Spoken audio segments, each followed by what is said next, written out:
What's up, everyone? This is David Greenspan, and you are listening to an all-new Season 3 of the Mindshare Podcast, a proud member of the Industry Syndicate Media Network. Additional podcasts are available at mindshare101.com and on all the major podcast platforms. This week's episode is sponsored by the Buzz Conference and Kit's Keep in Touch Systems. Make sure you connect with the Buzz Conference by visiting their website, www.thebuzzconference.com, or by following them on Instagram at the Buzz Conference to keep tabs on all the awesome events that are host, including these two coming up. Number 1, the Buzz Western Canada Connect and Collaborate on May 27th. And number 2, Luxury Connect and Recreation Investment Mixer on June 10th. These events are always loaded with value, so be sure to follow the Buzz Conference to stay in the know. And of course, Kits is always with us. Kits offers a fully loaded cross-channel marketing suite for the real estate industry, including tools to help you manage your business, build mindshare, and drive even more sales. You can learn more on my site, mindshare101.com, by clicking on Marketing. I also want to share that we are working to get to 100 reviews on iTunes, and I want you to be a part of it. If you have already, thank you. If you have not yet, please take 2 minutes, go to iTunes, rate the show, leave a review. It really is that easy. And once again, thank you in advance. Today's episode is number 131. He played semi-professional hockey in Sweden and the U.S. before pursuing a career in real estate. He attributes much of his success in hockey to going full out and has used that same principle as a real estate professional by going full out in serving his clients. He received his real estate license in 2007 at the age of 24, and together with his wife Joanna, who led the marketing, they focused on redefining industry standards of quality by pushing the boundaries of exceptional service. His team's reputation quickly grew, becoming industry leaders and selling over 8,500 properties to date. His team's core values? Love, on fire, excellence, growth, innovation, and wow. They are foundational to the company's culture and success. Founding an independent real estate brokerage and selling over 1,400 homes in 1 year is a truly celebrated achievement for him and his team. They service Barrie, Innisfil, Midland, Orillia, Alliston, and Collingwood, allowing them to provide exceptional and consistent service across Simcoe County and the surrounding areas, where his team is the number 1 real estate team out of all brokerages from 2011 till right now.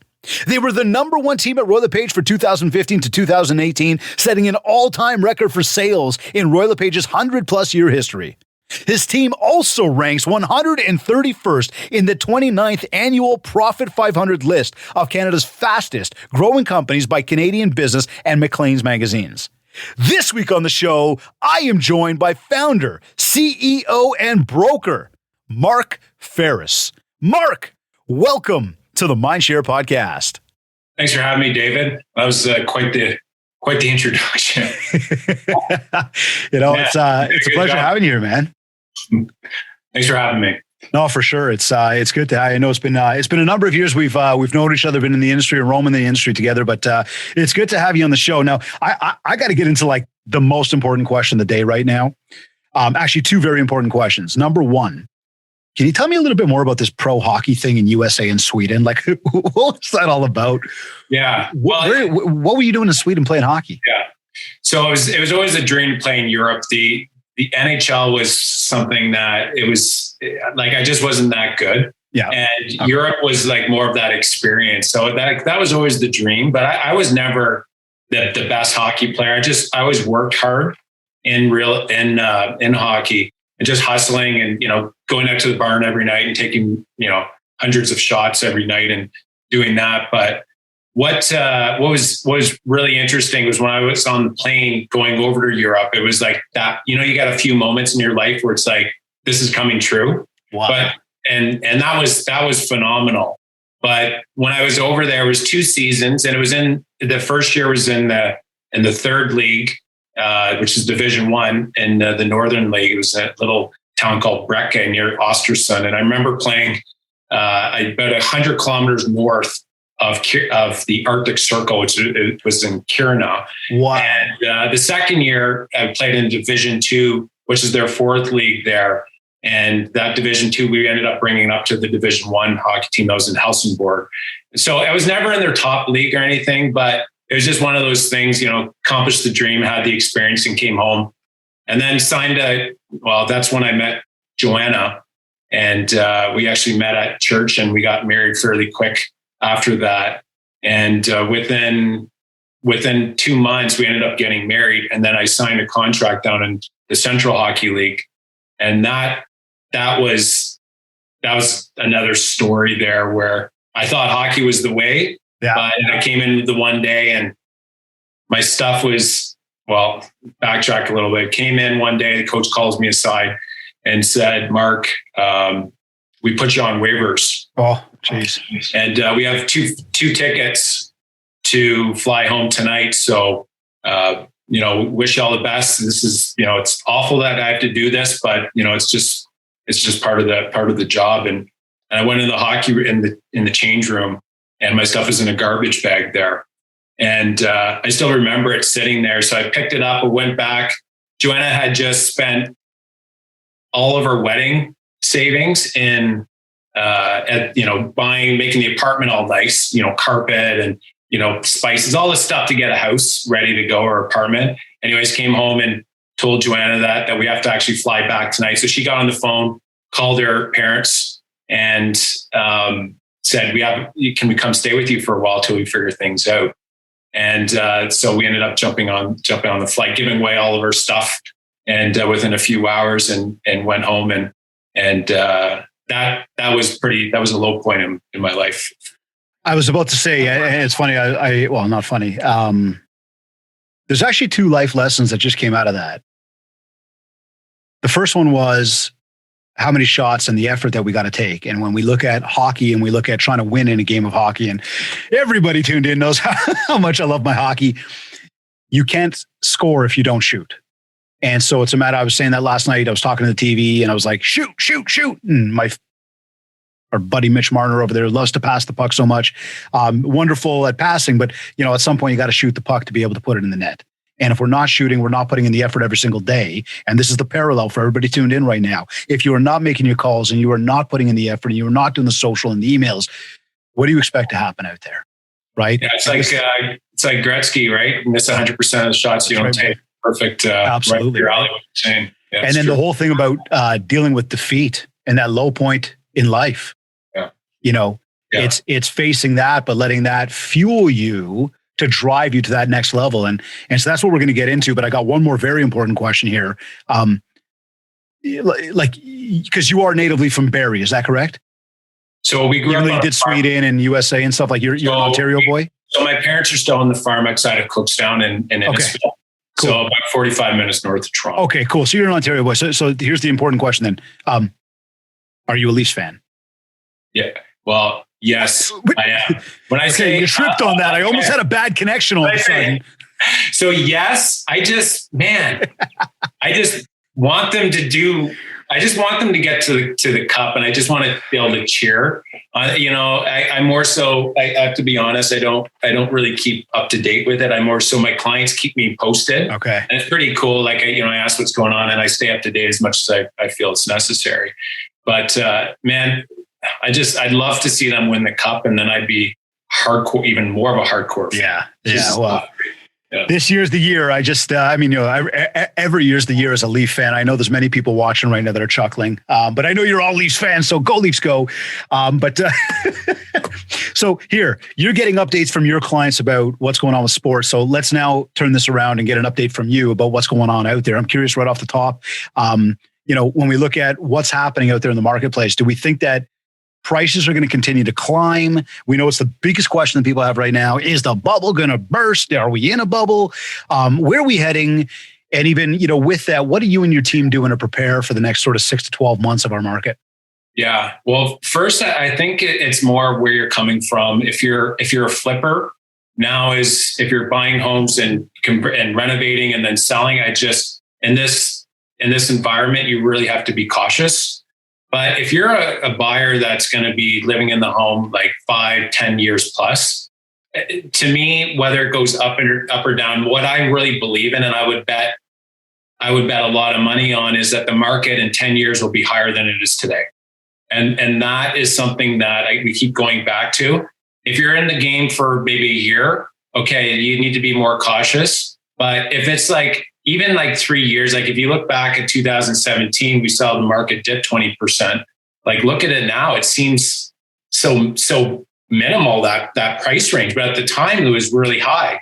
And so, you know, I'm going to compare it to, I was speaking with a friend over in Munich and Munich, Germany. Mm-hmm. And he was telling me, you guys, your real estate prices there are really inexpensive. He's like, the apartment that I'm living in now is for 1,000 square foot apartment building, it's €1 million, which is $1.5 million Canadian. Wow. And so on a global scale, we're really not that expensive.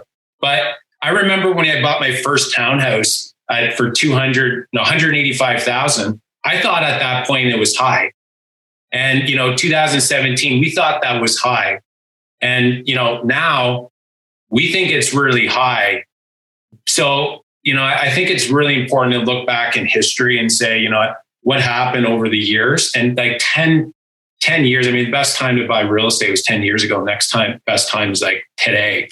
So, well, this is the thing, man. I mean, you look back in history, and that's one thing. I mean, at least I've done personally many times. And if you look over the past century, decade over decade, to just support what you said, and everybody can look 100 years, decade over decade, the market is up. Yeah. Period, right. So, I mean, that's exactly what it's all about. Absolutely. And the thing as well to really look at is the amount of money printing and inflation that's coming. I really think in an environment like this, you really need to be investing in real hard assets now, because, it's the value of the dollar is going down. It's like, it's a hidden tax on everybody. It's hard to see it, but just look around, like food is more expensive. You have look at wood now, what's going on. So one thing I know for sure is that construction costs aren't going to be going down. I mean, we're building our new office, and between October and now, our building costs have gone up by 20%. And some people will be listening like at least 20%. But so 20% is what has gone up in that timeline. So in 12 months, 24 months, I just don't see that dollar buying, that it's gonna buy less, or that it's gonna buy more. I think it's gonna buy less. Yeah.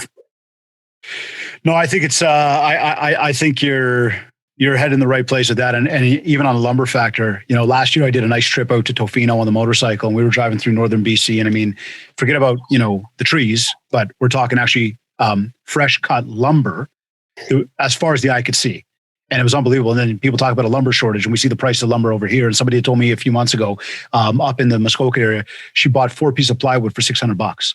Yeah. And you're thinking that's wild, right? So then I was talking to somebody else in sort of the northern part of Ontario, and who does a lot of lumber and everything else. And he basically said it's at the wholesaler where prices are going out of control. So look, to that, again, we could talk about all that stuff, but I want to stick to this real estate market here and ask you this. So when we look at where we are right now and kind of where we're going, we are predicting, hey, in the next decade, prices where they're at today, we're still going to see higher prices. So if you're looking short term, you might see a little bit of an adjustment, but a long term, if you buy now, you will be up.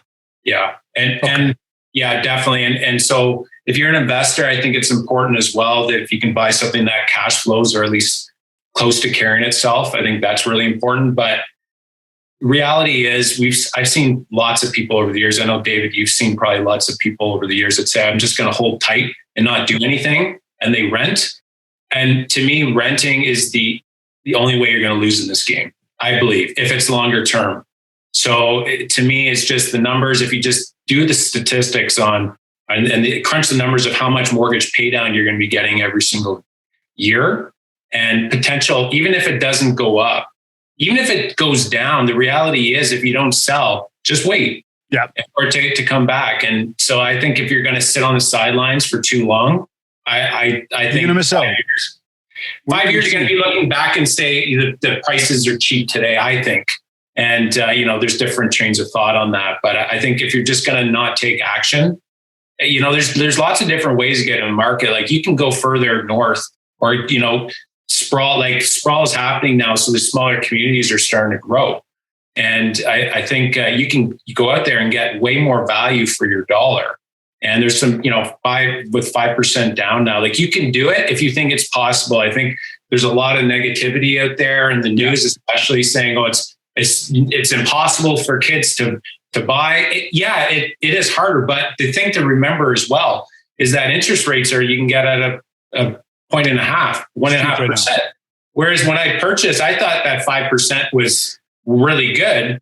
So if you compare what your carrying costs are on a monthly basis, it's not as much as you think it is. The difference between, before, even 10 years ago and now for your mortgage payments. So let me go back in time for a second. You got in the game in 2007. Aside from the obvious current state of the world, what's been like the biggest change that you've seen in the real estate industry from an agent's perspective? From the agent's perspective. Yeah. So what I've seen, the biggest thing is that clients expect more value. I know, Dave, you talk about this a lot, is you got to provide value. So when I got in the business, I remember within the first year, marketing was really big. We didn't want to cut corners. I remember most agents were doing black and white spec sheets. Yeah. Right. You remember? And so what we ended up doing is we created full color glossy paper and with a coil. And then eventually within a year or two, we put a CD in the back of the video tour. And that was like cutting edge at the time. CDs for sure. Right. See, it's like you get the CD with every single feature book. Every client gets to take that, every buyer when you leave your home. And that was, cutting edge then. And so every single year I've noticed that the expectations of clients, rightfully so, the value that they're paying is a lot. Like they're investing a lot to hire a realtor. So the expectations are increasing. And so that's where it became really important for us as a real estate company, a real estate agent, to consistently improve and get better. And that's where all the realtors out there now, it's really that they would see that as well. It's harder now than it was 5 years ago to compete. And the other thing is, so you had mentioned like, what are we? So a quick stat on this number is that on how to approach that. That's why I think that teams are starting to grow and market share is starting to grow. I did a quick look up on the Toronto Real Estate Board. I took the top 10 teams and pulled what did the top 10 teams do for number of sales in 2011 and compare that to 2020 on a percentage basis. So in 2011, the top 10 teams did 1.27% of all the sales. That's on a percentage basis. And then in 2020, the top 10 teams ended up doing 2.38%. Okay. So there have been more sales, but on a percentage basis, that's grown. And so that's like that extra percentage, like over 2,800 sales is going to the top 10 teams. That's not even factoring in the growth. That's just factoring in that percentage increase. And so that's where, from a factual basis, I know the realtors would see that's happening, but on a statistic basis, that's happening. And it points towards that thing that I mentioned a minute ago about clients' expectations increasing. You cannot do everything well. And even if you can do as a realtor, you just don't have the time to be able to do everything. And so we're seeing it all over the world with specialization. And so that's where for us, I've identified that there are everybody has a superpower in something. Mm-hmm. And so that's our responsibility, is to figure out what job needs to be done and find somebody that has a superpower and match the two of them up, and then pull everybody together to be rowing in the same direction. And so that's where that is the best way to handle the increase of expectations, to be able to deliver the value. And that's where, unless you're going in that direction, it'll be harder and harder as the years go by, I think. Very well said on that. I like that. And talking about value and expectations and the idea around the superpower. And really, again, it's because those expectations are going to be different per client. The value you deliver is the value you deliver, but then who are you dealing with and what do they need from you? And that's where those superpowers come in. So tell me this, like if we go all the way back to 07, we just, very high level here. Where'd your first deal come from? Like what'd you do to get that? Yeah. So quick story on this. Yeah. It's kind of funny. Like people look at, I remember going to these chairman retreats and Roll a Page, and these were the top 1%. And I remember the everybody, when I walked in there with Joanna, we were like seeing everybody, they were all like rock stars. And then we saw like people in the top 10 were like, oh, like these guys are like superstars. And so the reality is everybody's just people, right? Yeah. And so when I started, and they started somewhere, they put their pants on the same way, right? So when I started in the business, I remember my office was at the front office, right across the hallway from the reception. And I'd be in there. I remember my first week or two, I was in on duty. I think it was the first time that I was on taking duty calls. So, buyers and sellers calling in, asking for services. And I remember sitting in there and I got a listing call from someone. They said, yeah, we'd like to do get a free home evaluation if you could come over. I said, wonderful. I'll come right over. I'm coming this evening. And I hung up the phone and I thought for a moment, like, I peeked out the hallway and there's this realtor, he was in the chairman's club, is Todd Georges. And I remember him walking by and I said, hey, Todd, I said, I just got a call to go do a free home evaluation. How do you do a free home evaluation? And it was just like, I'm sure a lot of people just starting, they have that same like angst of like, I have my license, but I don't really know what I'm doing at that time. And he was gracious about it. And he said, for a moment, he's like, stop for a moment. And he goes, well, you don't compare a 2-story to a bungalow. And, you separate them out. And I was like, oh, that's good. That's good. Right? Taking my notes. And anyways, I scurried into the resource room, grabbed some documents and, whatever marketing that was there. And I took it off. And I'd love to be able to tell you got the listing. I think they ended up not selling, but regardless, I didn't get it. But circling back to Todd, he ended up referring a condo buyer, somebody that was looking to purchase a home, and they ended up buying it was $140,000 condo, and it was off of Ferndale in Barrie. Anyways, he referred that first one, so I remember that. And I was, I'm going to give everybody a message on that and just reinforce the importance of agent to agent communication.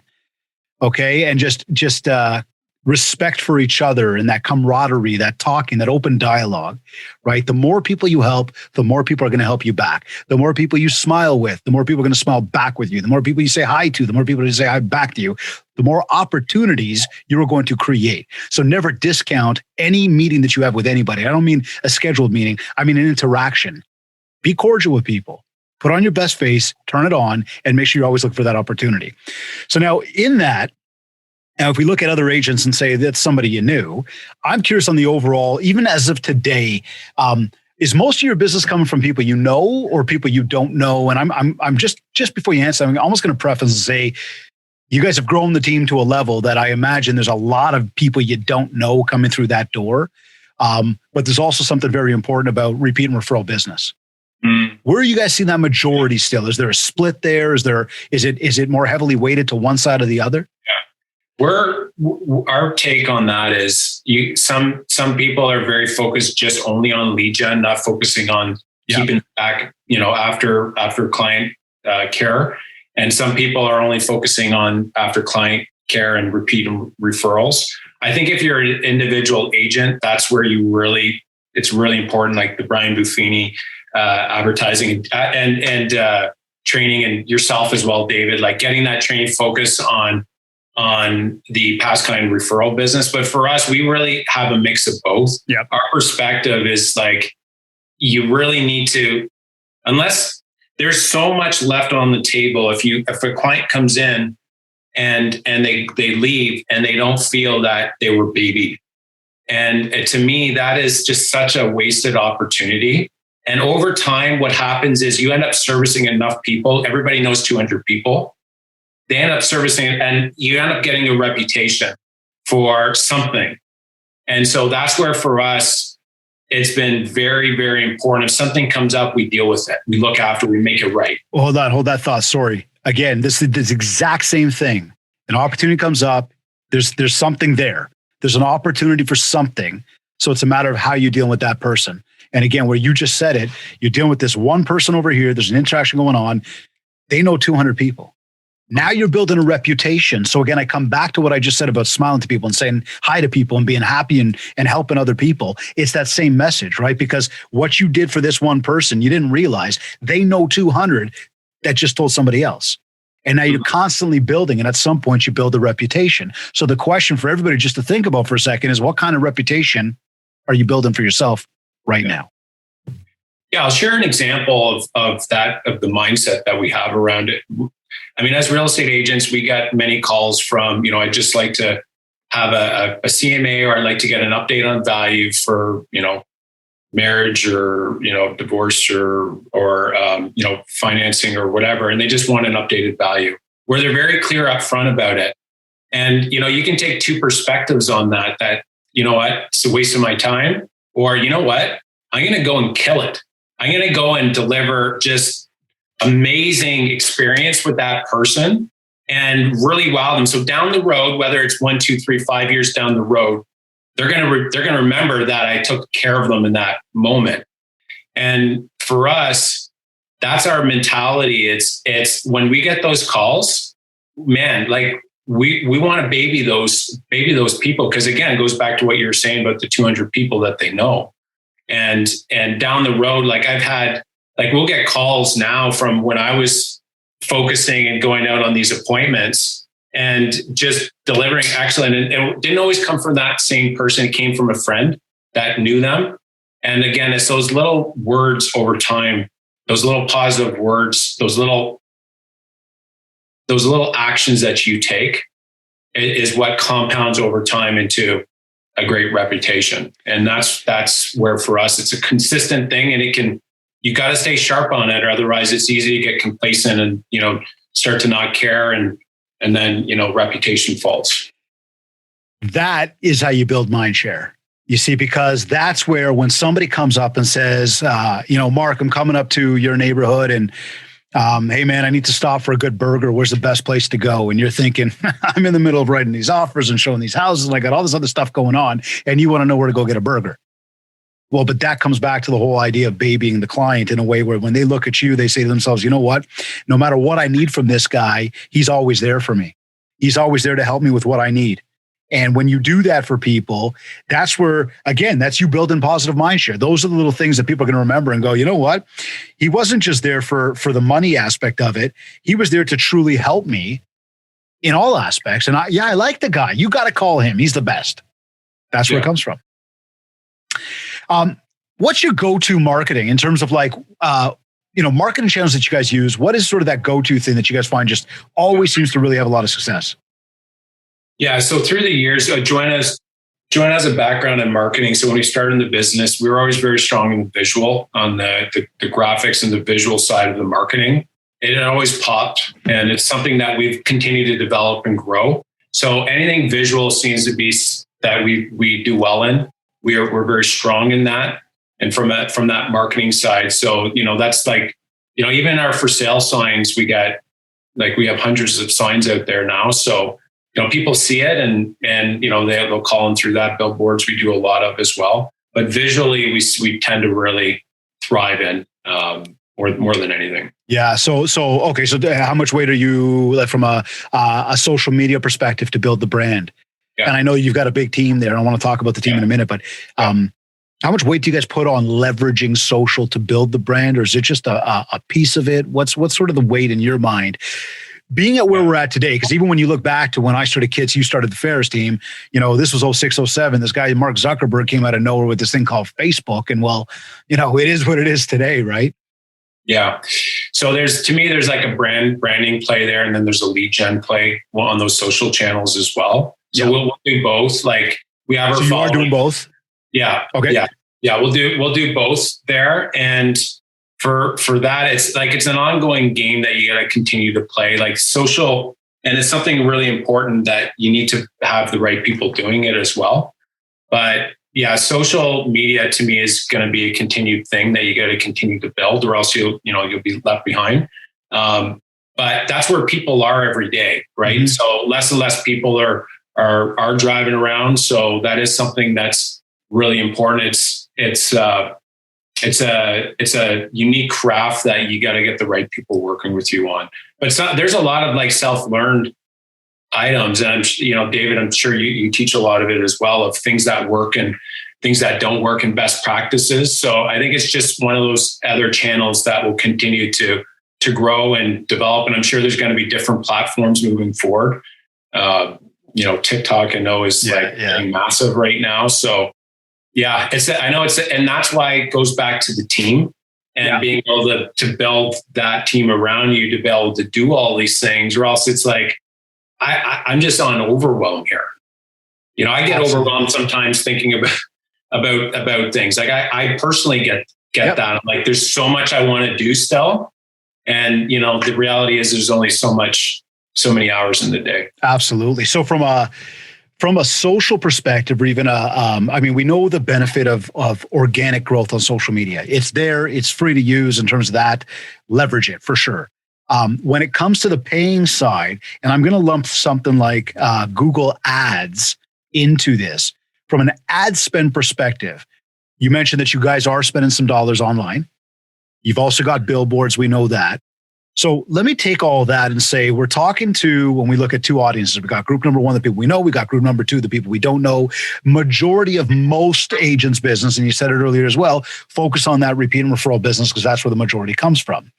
That all being said, when you go after the strategy like you guys do, and you've been doing a wonderful job of, from billboards and spending online and everything else, what's the magic? What have you learned about the magic of being able to actually convert those leads? Because it's one thing to spend a whole bunch of money with a company that's going to say, yeah, we can drive you leads. It's another thing to be able to filter through those leads and understand which ones have value. And then it's another whole other ballgame to go, let's turn this into some business. Yeah. Big one is consistency with your advertising. But second is to answer your question, is quick response time.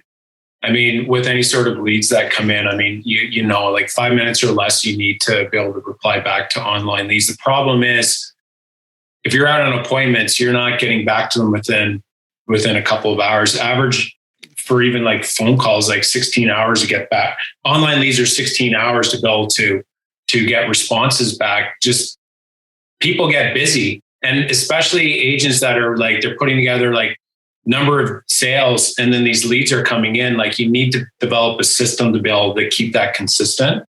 And that's like really important, or else you're just, to me, is just throwing money out the window. And a lot of those as well, they're not ready to they're like 6 months down the road.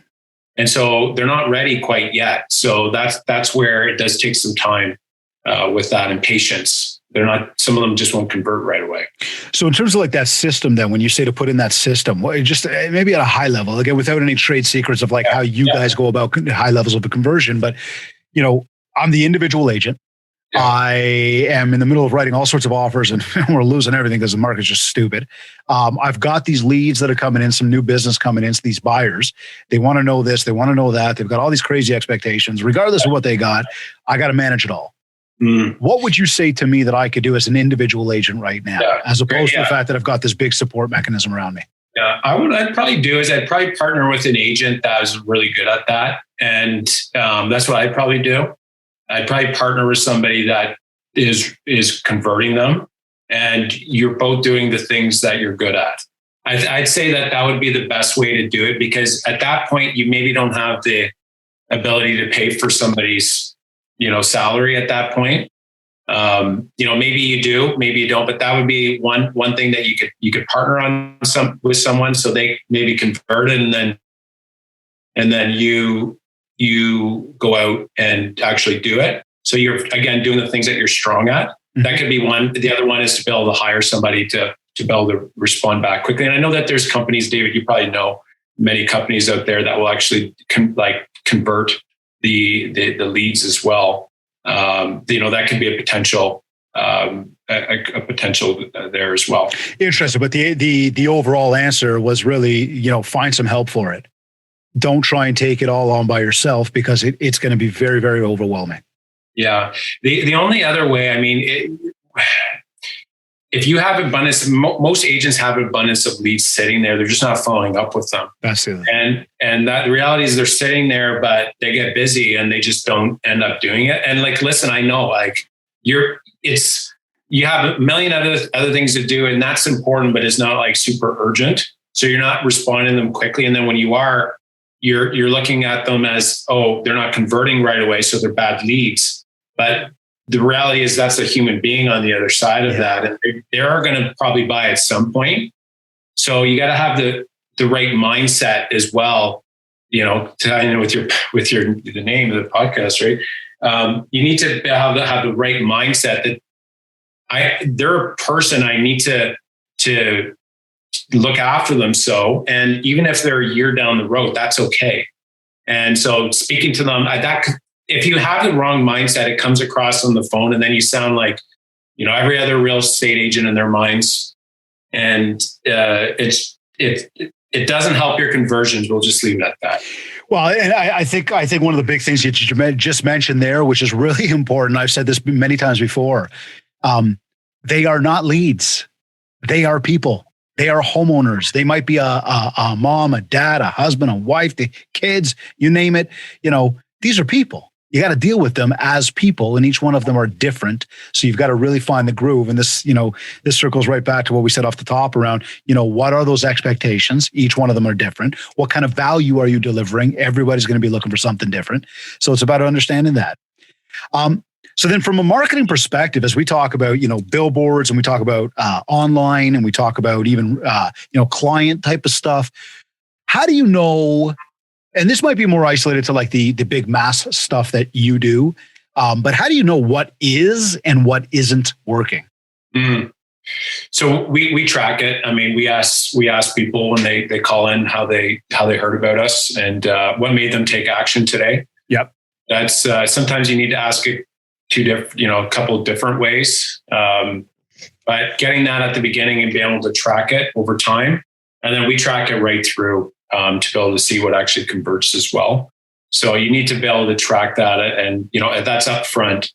And it's an ongoing game that we don't have it down where it's perfect. We're constantly trying to figure it out and testing new things. And again, I don't think that's ever going to change. I think over time it'll consistently change. And so that's why it's really important to keep your finger on the pulse of what's working and what's not working. And again, if that's not your thing, that's not your strength, again, having somebody there, some people love numbers and they love tracking them, and they're super strong processors. And I just love them so much because I love to go out and just and sell and set kind of the big vision and focus on that. But we call them coaches. We don't call them managers in our company. Nobody wants to be managed. They want to be coached. Mm-hmm. But we have some coaches in our company that are they're like magicians at what they do. They're amazing. And, they're tied in with the culture as well, but they're dialed in. And again, they have that superpower in that thing that they do. And when you look around and you see rock stars working together, it's seriously one of the best things I think that high productive people love is they love working alongside of other high productive people that are killing it over there. You're killing it over there. You're killing it over there. Okay, let's put our heads together and let's go over there together. Yeah. It's just like the these NHL teams that win these Stanley Cups. They love to win and they love to play with other A players these guys, right? So that's something that finding the right people to work alongside is so awesome. And the one thing I'll say about this is if you do find that rock star, amazing person, but they are non-aligned and they don't have a great attitude, they're not aligned with the culture, it's never worth keeping them around. No matter how strong they are, it's hard because you think that you need them. The reality is it's not good for the company. And that's like one of the hard things you really got to look at. And sometimes you got to make tough decisions when it comes to that. So tell me this, talking about the team, how big is the team right now? So we have 60 staff. 60? Yeah, 60 staff and 45 realtors. Wow. So it's kind of an odd, where I tell people the number and they're like, what, like that's very skewed. Normally it's like very high focus on, more realtors and maybe our quarter staff. But for us, we're very focused on the realtors should be out selling and we should be doing everything behind the scenes. And we should be constantly improving the business and giving the realtors what they need to be able to go out and do their craft. This is 60 staff, including the 45 realtors? No. Plus 45 realtors. Yeah. So, yeah. Oh my God. So we have 105 total in the company. I was going to ask you what roles do these people fill, but 60 roles, well, like there's no way. Well, the reality is, I mean, we're this year we're on track to do 1,800 sales. So the volume is, we need the people, the right people in there. And it's pretty cool because as you start to grow, you can add some real amazing talent. And, that's pretty cool. But to do the number of sales that we do while keeping the quality, like for us, the quality of delivery and the experience for the clients is just like, again, if something goes sideways, we're there, we fix it. And we learn from that. We take ownership of that. So like 100-0 is something we talk a lot in our company, 100% responsibility and 0 excuses. And that's a real mindset that when you get people across the company thinking that same way, it's like, it's a great environment to work in. So, okay. So we go back to the fact that, where you started and the company that you were with, you then branched out. And I mean, I know that while you were with RLP, you were building the team and things were building. And, before even that, how did you know it was the right time to start the team? And I mean, I think from a lot of things you're teaching us today around, delegating and finding, your superpowers and getting help from other people and collaboration, finding good people, but there was a moment in time where Mark, you were there, you and Joanna was there. And now it's this matter of like, well, we're going to begin to grow now.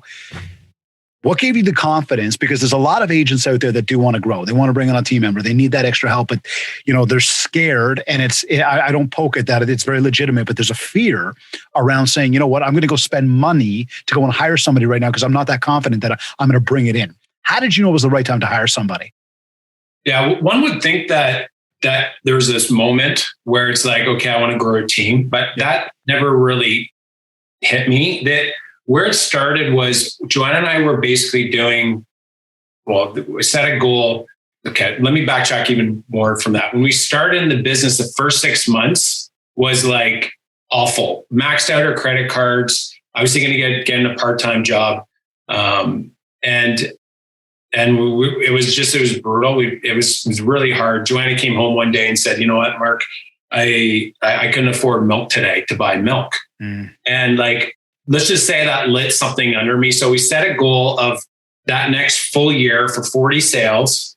And we ended up like working hard, focusing. I was helping Joanna doing the staging and she was doing the marketing. And at the end of the year, picked my head up and we did 38 sales.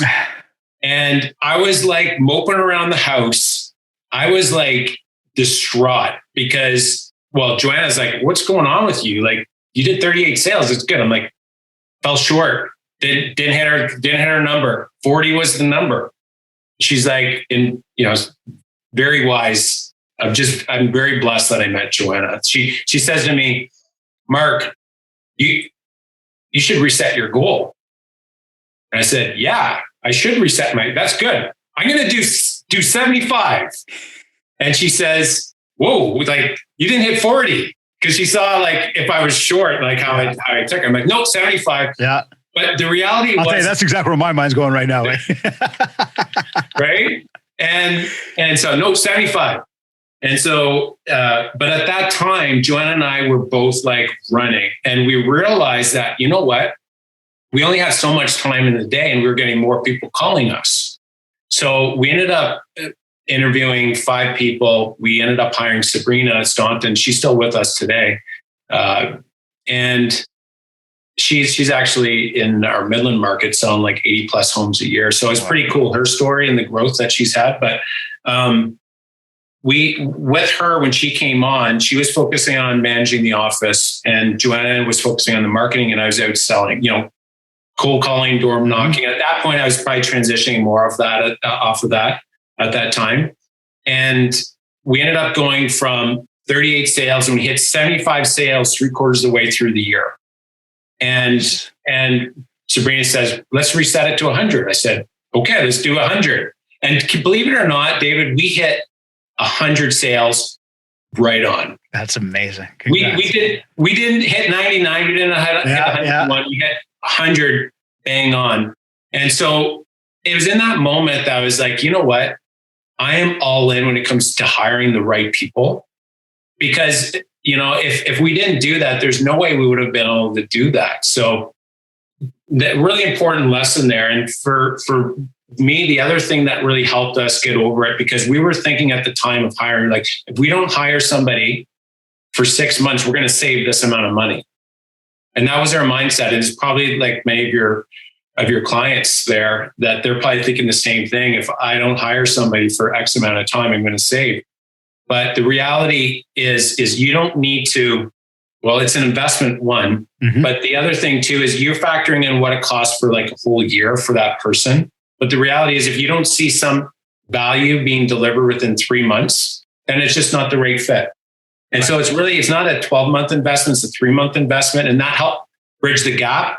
And then probably maybe to answer your question at the beginning, or your statement, that there was a moment, it was probably in that moment, now that I reflect on it, at the end of that year of doing the 100 sales, I was like, bringing the right people on, and that is like a great investment. And we ended up growing. And it's amazing the numbers, you set a goal and you hit it right on. Like that next year, 160 sales, hit it right on. Beauty. The following year, 225 sales. We ended up having a sale fall apart where there's two other, it was a domino. Yeah. So 2 other sales were pending on that first one. And we ended up hitting 222 sales, and 225 was their goal. But so that was a tough year, but anyways. Yeah, it sounds like it. Yeah. So tell me. Yeah. And when you're that driven, going for something, it becomes like, that's the mission. But do it, right? I think that's important to be really shooting high. I like that though. I love the mentality on 38, didn't hit 40. So let's go 75. A lot of people go, that is completely, backwards. I'm going, no. That's drive right there, right? That is setting the bar higher. So we are pushing harder, and now you have no choice. You cannot get complacent. So from there, then, we start this team where things are going well, and, you're under one of the big brands, and time comes, you decide, hey, you know what? This is time. Like, we're not only going to build this team and keep getting big, we're going to step out and do this on our own. What was, again, without the semantics of all the other stuff that whatever, right? That's not here or there, but more the strategy around you going, we're actually going to go and do this on our own now. Yeah. Was there a moment at that point where you kind of went, hey, I realized this moment? Well, it was kind of a buildup, I'd say. Roll the Page is a company I worked with, and I mean, the brand it's a great brand. We really enjoyed our time at Roll the Page and met some really great connections. They have these chairman retreats that I met some amazing people, and I still interact with many of them today. Just great people. So it was a hard thing, because I never went to any other brokerages. It was always Roll the Page throughout the I guess 13 years. About 12, 13 years I was with them. And how long ago did you open up your team? Well, it was in 2020. Yeah, last year. Oh, okay, cool. Yeah. So 13. Yeah. Okay. Yeah. So that was it. There was a number of things there that we saw that in order to grow, we needed to make the transition. And, we've opened up Ferris Mortgage as well, which, so that's like, there's other opportunities as well that we can go back to delivering that client experience and that better overall client experience for us anyways, and more of a consistency across the board. And so, that allowed us to do that, as well as, we purchased a building in Newmarket as well that we're going to be opening shortly as well. So that stuff like that, you can't do when you're in a larger brokerage in the same way anyways. But again, Royal LePage is a great organization. Phil Soper is a super strong leader, and they have some really smart people working in there. So to be honest, if it wasn't stepping out to our own brokerage, then I wouldn't have transitioned. Right. No, but for you, it's almost that entrepreneurial spirit just allowed to really ring through and have full control and autonomy to how you're growing your brand. Is what it seems like. Because outside of that, it was more about like certain goals that we had that we wanted to do, and it was because we still saw it as like building a business. It depends on which way you look at it. I'd say it was those goals that we had that we wanted to deliver a better client experience and to serve clients, say in a different market. Yeah. And that was the only way to get there. And so there's some other advantages as well, as you mentioned. But that would be. Listen, Royal LePage, definitely a first-class organization. Mr. Soper's a great leader, and there's I agree with you, a lot of great people over there. Absolutely. So tell me this, what, sort of in short here, like new agent coming into the business, you could give them a piece of advice, what would it be? Or that they just got into the business. They're here, they're listening to us right now, and they're like, man, I've heard of this guy, Mark Ferris, and, give me some words of wisdom for these people, like for this individual, these people that are just starting. Yeah. It depends on if you have this kind of dream of having the kind of building your own service and starting kind of from scratch. Starting on your own is something that's an option. Going with the team is another option as well. I'd say with the team option, it's more about building a business within a business, building on a proven platform. If it's about creativity and wanting to develop your own stuff and going that way, then the individual would be best. So I'd say, keep an open mind when it comes down to joining. Like our realtors, they do extremely well when it comes down to income, because they're allowed to and solely focusing on the sales side of it. So I'd say keep an open mind there. But when it comes down to practical, tangible nugget, I'd say number one, first and foremost, it's like eat that frog in the morning. And it's where it's, wake up early, do a workout, do your priority work early in the morning. The reality is, like, I've tried every which way. I've read books on it. And the thing is, if you wake up early, and the reality is you only need like 15 minutes of discipline, but you don't need like 2 hours of discipline. You only need 15. And that kind of helped me get over, the internal dialogue. There's like that 5-second rule that Mel Robbins, she wrote. Mel Robbins. There's this where it says 5, 4, 3, 2, 1 and count up. But I would get up and then I would talk myself out of that. But, and going back, because you're the great negotiator with yourself, right? When it comes down to your morning routine. But to me, it was like, the way I justified is like, I only need 15 minutes. I need 15 minutes to be able to get up, get ready and go out down to the gym. And I could start, once I start, then I'm good. So 15 minutes is all I need. So that's been like a really great thing. And when you start, like, having that morning routine kind of keeps you, it's like that. And it's like a placeholder that you're doing the hardest thing in the morning. So all the hard stuff you need to do after is not that hard. And so you tie that together with working out, but if it's not even working out, it's getting up early and doing your priority work early. And your mind is like, not everybody's wired the same way. I know some people they do better in the evening and whatnot. But morning typically is what it is. Focus on your priority work early, get it done, because the reality is in the afternoon, things come up. And the other thing I'll add to that is do not check your phone for like the first hour, 2 hours, 3 hours. Oh, buddy, you're speaking my language now. Now you're speaking my language. This is, put your phone down. It should be not be the first. Sorry, I totally cut you off there. It should not be the first thing you pick up in the morning. It should not be the last thing you look at night. Yes, I totally agree 1,000%. The phone is like, I see it as like this landmine. I'm like, if I go near it, it's going to blow up my morning. Yeah, likewise, man. That's exactly how I look at it. You just don't go, because if you check it and open it, and next thing you know, it's like this rabbit hole that you fall into. And then next thing you know, it's like an hour later, like I didn't do my thing. I know our friend Virginia Munden from the Buzz Conference is watching us right now. And again, reminder for everybody, this episode is sponsored by the Buzz. Make sure you check out their event coming up tomorrow. So make sure you visit thebuzzconference.com. But her and I have had this conversation where I've said this exactly. We have to challenge the industry to stay away from picking up the phone in the morning. Stay away from it. Leave it. I love the way you put that, landmine. It'll blow everything up. That was weird. Oh, I'm using that, man. I'll tag you in it. Yeah. But it's hard to do.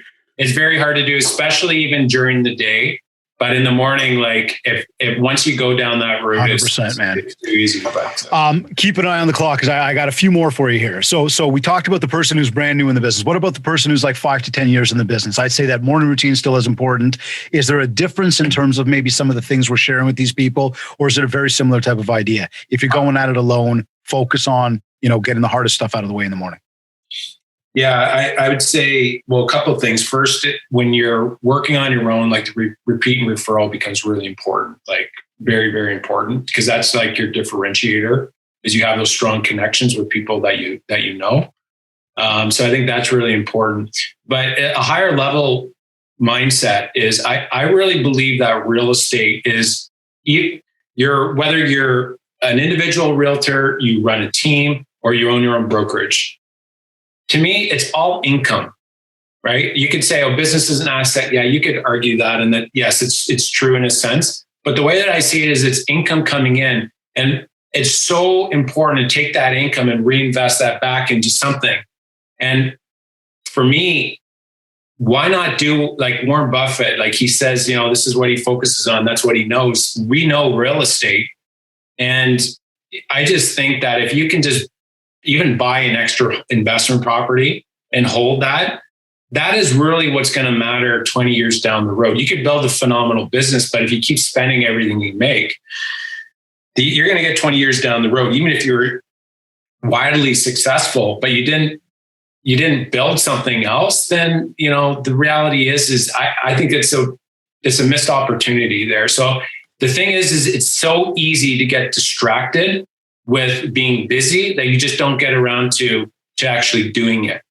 But, like 10 years down the road, if you did something, I've never talked to anyone where they said, you know what, I regret buying that property. It was always the other way. So it's a consideration, it's a mindset around taking your income and investing that into what we know, which is real estate. So I just mentioned one of the things that I'm trying to help people change in their habits, and seriously, it comes down to the morning routine, because I think that mindsets will really be in a better place if people start to loving it, man. I'm using it now. I am using it, but if they treat their phones like a landmine. Yeah. That being said, what is one thing that if you had, this like magic power or magic wand in this industry, being in it now for about 14, 15 years, what's the one thing you would like to see change in our industry based on where we're at, like current state right now? Yeah. Could be a loaded question. Yeah. Forgive me. So if there's, you can keep it sort of high level too. Well, I think that with the way that the percentages are going with teams, I think that I've talked to realtors that have come over and that started working with us that were on their own. And I asked them, like, what made you not reach out to us sooner? Because they joined us and they're like, their income went through the roof. Mm-hmm. And they said, Mark, like after some thought, I've asked many realtors, they said, I felt like I was giving up if I joined the team. I felt like I was giving up on it if I, on the dream, on the idea of building, my own business. And that's the way they felt. But when they came on, they realized that they're building their business on a proven platform. It's like Starbucks. Okay, so Starbucks, you can either open up a coffee shop, David's coffee shop in an area, or you can open up a Starbucks in an area. And so there's not one wrong way or one right way, but open up a Starbucks. If that's your franchise, like that's a business. It's a proven system that you plug into. And that's where with our realtors, they basically plug into something like a Starbucks there that works really well. And, of course they have their own personality and whatnot that, connect with clients. But that mindset of giving up, I think overall is starting to change. And I think that's over time, I think that will continue to happen. But I think an openness to that is something that would be, that's just from my own personal to answer your question. But I think that mindset is really important because there's some really amazing things on the other side, and hearing our realtors talk about it, it's just something that is pretty cool to see. So speaking of amazing things then, how do you know that it has been a successful day for you?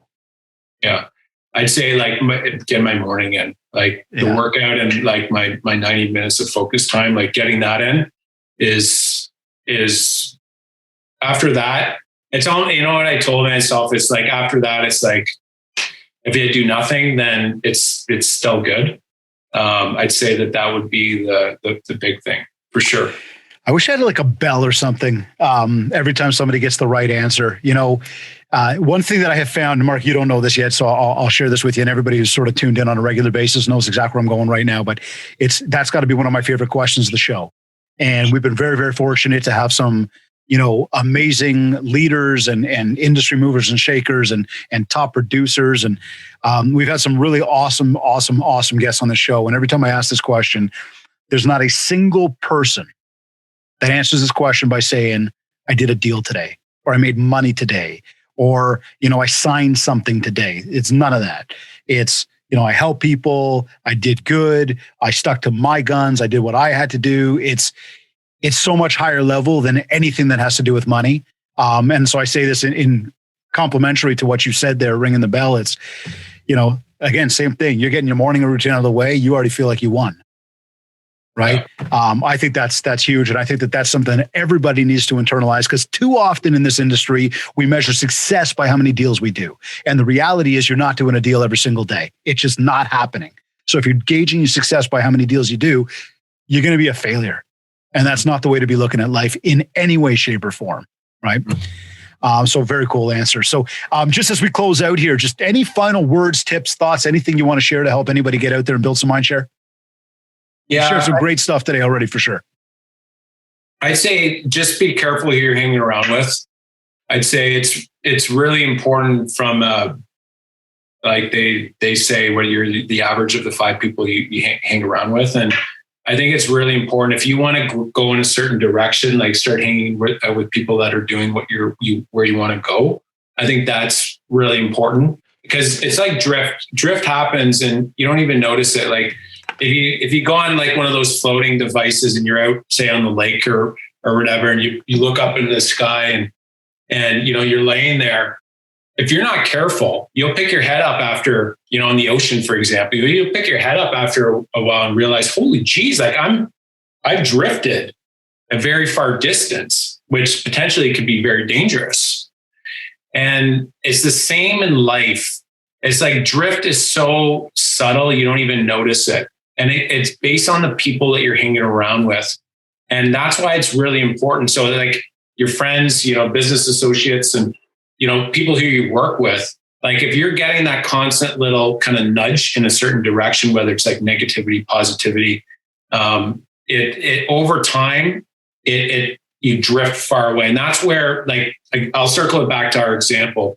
The realtors that have been with us over the years, they're thriving because, we've had consistent, a strong culture, consistently focused in a certain direction. And these guys are millionaires because of drifting the right way. And the only reason I'm sharing that is because it's not just one, it's consistently it's happening. And that's drift working in a positive direction. But most times it happens in a negative direction. And it's so subtle that you don't even you don't even see it. And that's where it's something to be proactive about it and to be intentional about that as well. I'd say that would probably be the number one thing, because if you're hanging around with other people and you're falling short, it's like that motivation to keep going. So I'd say that if you just do that one thing, you'll notice a difference in a year or 2 years for sure. Great advice there with drift. Great advice. I like the way you put that together there. And I think it makes a lot of sense. In fact, it reminds me of a time that three of us were out on some tubes in the water and we drifted way too far and we ended up being those people in the middle of the lake, and it wasn't a good situation, but that's another story for another time. Mark, for anybody that wants to connect with you and connect with the team, learn more about you guys and you and what you're up to and anything else, where can people go to connect with you? Yeah, so they can go on our Instagram account, our website. You can check us out on our website. My email is mark@fairsteam.ca, but probably our social channels, you can check us out there and see what we're doing. And David, I appreciate you bringing me on the show, and you're a true professional. Thank you, Mark. I appreciate you, man. It's been a lot of fun to watch what you guys are up to, and I'm excited to watch the next leg of it. So keep up the great work. Keep up what you guys are doing here in the industry. And thank you very, very much. Today was a wonderful conversation with some phenomenal insights. Love the landmine, love the drift, and I can't wait to re-listen to this episode. So once again, thank you for joining me on the show today. Thank you, David. Great job.